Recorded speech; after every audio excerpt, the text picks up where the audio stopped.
이번 이런 코로나 상황을 지켜보시면서도 조금 생각이 많이 이제 드실 것 같은데요. 우리 정부 방역 노력이 좀 세계적으로나 이렇게 보면 대체적으로 잘 하고 있다라는 그런 국내 평가가 많은 상황인데, 그럼 이제 황 변호사님께서 생각하시기에 꼭 이것만큼은 점검이 필요하다라고 하는 부분이 있을까요? 일단은 저는 뭐 정부의 대응에 대해서 여러 가지 얘기가 있지만 신속하고 투명했던 건 분명한 것 같고요. 그리고 상대적으로 다른 나라에 비해서 덜 제한적인 조치가 전반적으로는 이루어졌던 것도 분명한 것 같고, 그리고 결과적으로도 어떤 상대적으로 다른 나라에 비해서 결과적으로도 방역이 잘 되었기 때문에 어떤 정부에 대한 신뢰가 유지될 수 있었던 것이 굉장히 중요한 어떤 과정이었다고 판단합니다. 그래서 뭐 높이 살만하다. 일단 그 부분에 대한 평가는 좀 될 필요가 있는 것 같고요. 다만 어떤 위치 추적 과정에서의 개인정보의 어떤 침해 문제라든지 아니면 계속 논란되다가 이제 부분적으로 도입된 어떤 그 전자팔찌 혹은 손목밴드 문제라든지 여전히 인권적으로 문제되는 경우들이 많은 것 같고요. 또 가장 감염병 관련해서 이제 가장 많이 문제가 됐고 여전히 문제가 되고 있는 격리 문제가 뭐 계속 얘기될 수 있을 것 같습니다. 근데 코로나19 같은 경우 워낙 뭐 그 규모도 저희가 전혀 경험해보지 못한 상황이라서 어떤 이런 개별적인 권리를 이야기하는 것도 중요하지만 전체적으로 우리가 놓치고 있는 것은 뭔지, 또 기존에 어떤 가졌던 저희의 기준이나 이런 것들의 변화가 필요한 것은 아닌지, 이런 고민까지 같이 되어야 하는 것 같습니다. 네, 사실 이렇게 사회적인 위기 상황일수록 어떤 과도한 격리 조치나 이런 것들이 좀 사회적 방위를 이유로 더 쉽게 이루어지는 경향이 확실히 있는 건 같고, 저희도 그 부분에 대해서 목소리를 낼 때 좀 어려움들이 있다고 생각이 됩니다.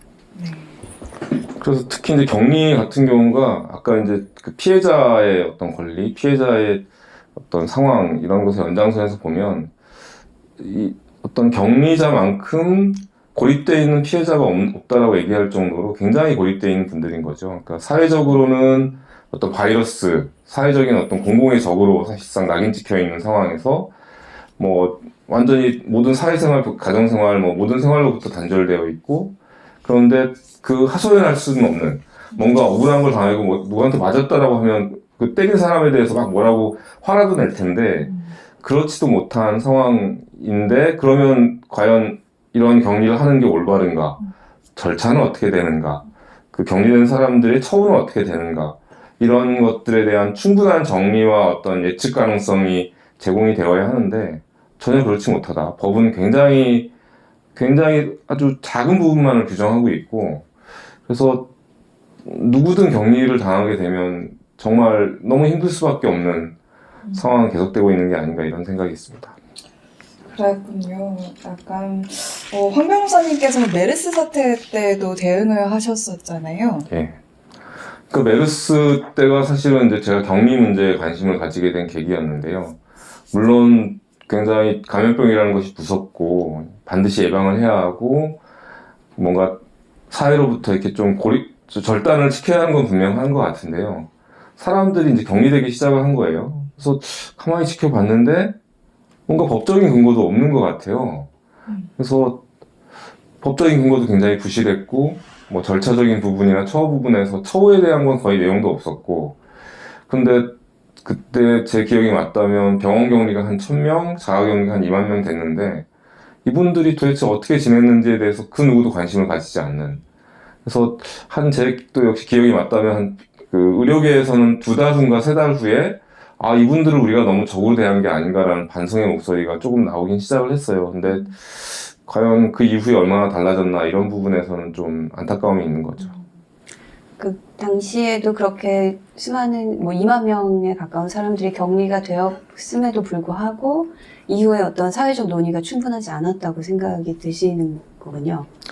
그쵸. 그러니까 사실 지금도 마찬가지인데 코로나 3법 논의도 마찬가지고, 뭔가 그 강화하는 방식, 방역을 강화하는 논의와 어떤 법률 개정은 바로바로 이렇게 진행이 됐는데, 피해자들이 얼마나 고통스러운지, 피해자들한테 뭔가 좀 보장해줘야 할 것은 없는지, 이런 논의들은 거의 이루어지지 않았습니다. 근데 다행인 것은 그래도 뭐 일부 뭐 저를 포함해서 대한변협 뭐 일부 분들이나 이렇게 문제제기가 계속 있었고, 그리고 좀 관심 있는 기자분들이 계속 또 관련된 기사를 써주고 하셔서 일부 고쳐진 부분들은 있습니다. 그러니까 감염병 관련법에 뭐 처우 부분에서도 그렇고 절차 부분에서도 일부 뭐 수정된 부분은 있는데 여전히 굉장히 부족하다고 보여집니다.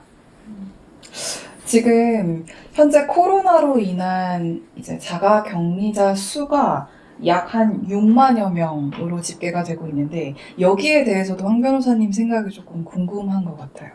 네, 그러니까 뭐 제 주장도 무슨 격리를 하지 말자 이런 건 전혀 아니고요. 당연히 필요하면 어떤 그 시설 격리건 자가 격리건 이루어져야 하는데, 문제는 제가 이제 그 위치에 있을 때 어떻게 저한테 통지가 되고 어떤 권리를 제가 가지고 또 어떤 이의를 제기할 수 있고 이런 부분들에 대한 어떤 정리가 안 돼 있는 거예요. 그러니까 어떤 최소한의 통지라든지 뭐 무슨 그 격리시키는 분들의 증표의 제시라든지 이런 규정은 일부 있는데, 예를 들면 변호인의 조력을 받을 권리라든지 아니면 뭔가 이게 아니다 싶었을 때 제가 이의 신청을 할 수 있는 권리라든지 이런 것들이 법에 규정되어 있지 않습니다. 그래서 좀 그런 부분들을 제대로 마련하고 고치는 작업이 계속 좀 되어야 하는 게 아닌가라는 생각이 있습니다.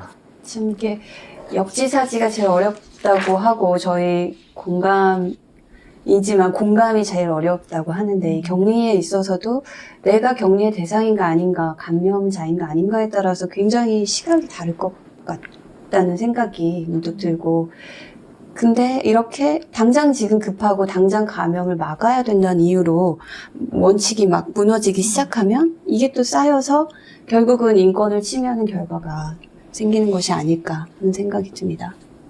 그러면 이런 코로나 사태에 있어서 코로나를 대하는 정부의 시각에는 어떤 좀 개선이 필요할까요?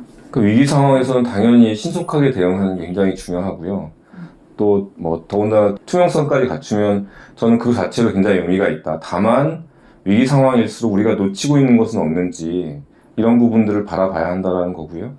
그래서 특히 코로나19 관련해서는 가장 큰 피해자가 누굴까라고 했을 때 당연히 확진돼서 사망하신 분들이 가장 큰 피해자인데, 그러면 우리는 그 피해자분들에 대해서 무슨 생각을 하고 있고 어떤 제도가 있고 어떤 인식이 있는가라는 부분에서 그분들은 존재하지 않는 거예요. 그러니까 오히려 추가적인 사망자 수를 어떻게 줄일 건가에만 정부의 관심이 있고 사람들의 관심은 있는데, 200명이 넘게 어떤 죽어간 사람들에 대해서는 전혀 어떤 고려하지 못하는, 어떤 사고가 났을 때 과연 200명이 넘게 사망을 했는데 그 사망자들에 대해서 이렇게 우리가 아무 얘기도 안 하는 상황이 있을 수 있는가.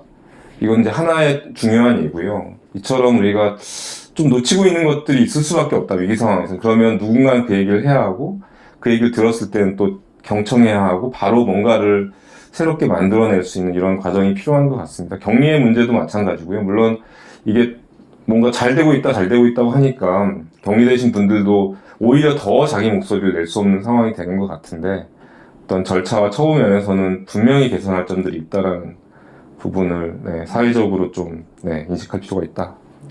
근데 뭐 이런 비슷한 이야기가 나올 때 항상 듣는 이야기가, 지금 전시 상황이나 마찬가지고 전염병이 막 퍼지고 있는 상황인데 인권을 논하는 것은 어떤 정부의 빠른 대응에 걸림돌이 되는 거 아니냐라는 사실 의견들도 많이 접하게 되는데요.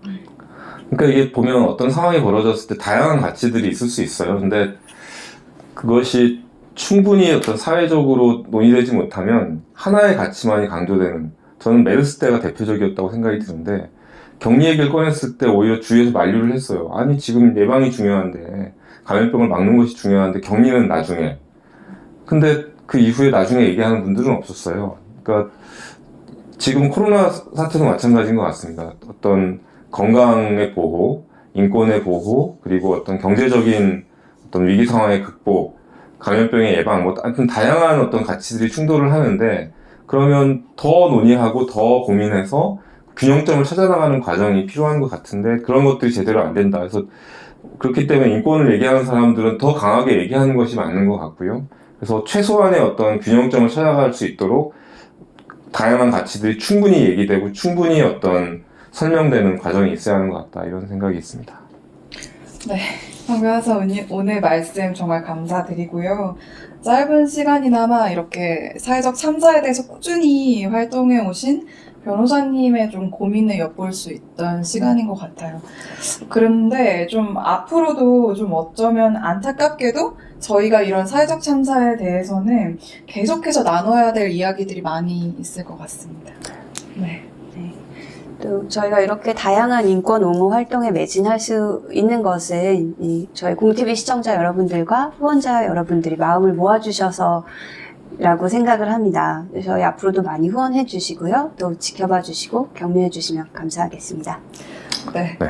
황필규 변호사님의 앞으로의 활동을 응원하면서 오늘의 공감톡톡 마무리하도록 하겠습니다. 오늘도 시청해주신 공튜브 여러분 감사드립니다. 감사합니다. 감사합니다. 감사합니다.